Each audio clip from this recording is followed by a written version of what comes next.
Hi there, my name is Ayla. I am a life success coach and mentor, and today I want to talk to you about anxiety.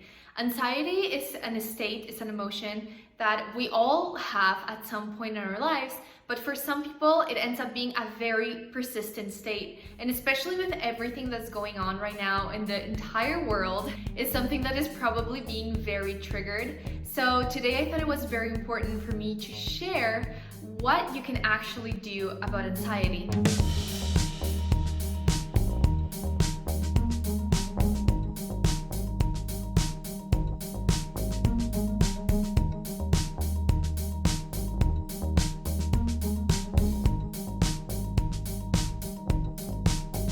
And the first step is knowing what it actually is.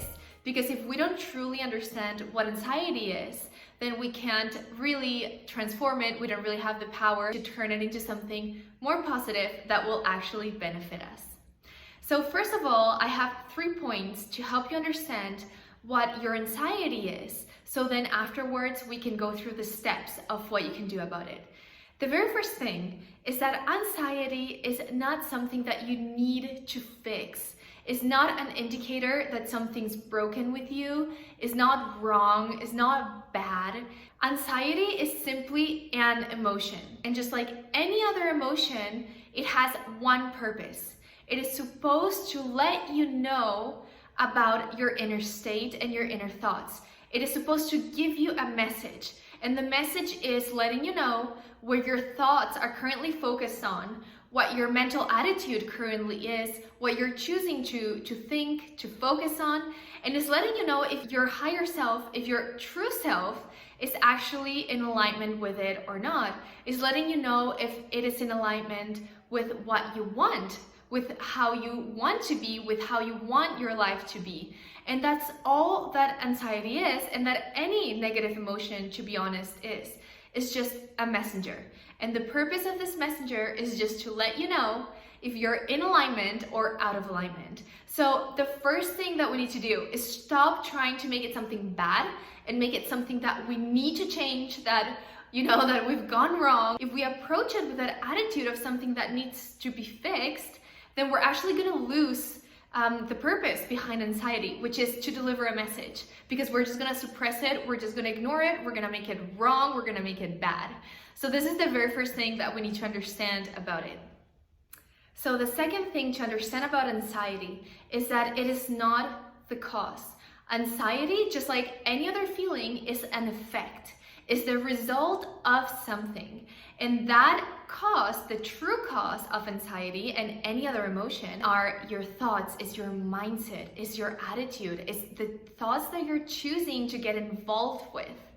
Now, this probably doesn't come as a surprise, because if you think about any spiritual leaders, if they can agree in one thing, is that you become what you think about, is that your life is the result of your thoughts. So it is really important to understand this, because we feel powerless when we feel anxiety. But if we know that it's not a cause, that it's not anxiety that is behind, is the driving force behind everything. No, anxiety is just an effect. The actual cause is our mindset. They are our thoughts, what we choose to think about. Now, think about this very interesting thing. If you worry, if you have doubts, now these are the type of thoughts that will cause anxiety, that will cause the effect of anxiety.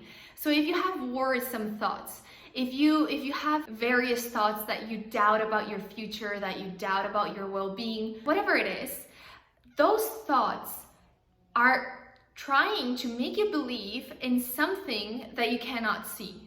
Now, this is a fact. Whenever you worry, whenever you doubt, you're choosing to believe in something that you cannot see yet. Now, if you have faith, when you have hope and faith, you're also choosing to think and believe in thoughts that you cannot see and that you cannot touch yet.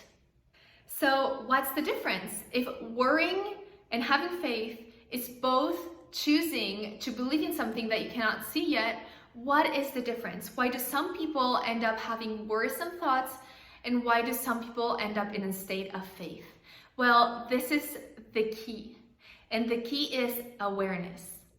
You need to be aware of who you truly are. You need to be aware of your divine essence. You need to be aware of your higher self, of your soul, whatever it is that you want to call it. There's so many ways to look at it. None of it is wrong, but you need to have this awareness. So anxiety and other negative feelings, they're calling you back to this awareness that you are indeed a creator in your own life. And then you can indeed, and you do create your circumstances, you create your results, you create your future by how you live, how you think, and your energy in the present moment. So the number 3 is understanding exactly this. Understanding that anxiety is calling you to that awareness, to that place where you can see, where you can understand that your thoughts create your reality and it's not the other way around, that you're not powerless to your life. So this is your power. This is how you can create the state that you're in, and as a result, how the circumstances around you are going to rearrange themselves in order to match that state. So we actually go back to this understanding that your anxiety, your emotions, and your results, your circumstances, they are an effect, and the cause is your thoughts. The cause is your mindset, your mental programming. It is the vibration that you're at any given moment. This is what creates your reality. Now, this is power. This is where your actual power lies. It is based on this understanding. So just a reminder that this is part 1 of a 2-part video series about anxiety. In the second part, I'm going to talk about what you can actually do about it so you can create something positive in your life, so you can have a transformation and a growth and use it in a positive way. So if you want to go have a look at that video, I'm going to leave the link in the description down below.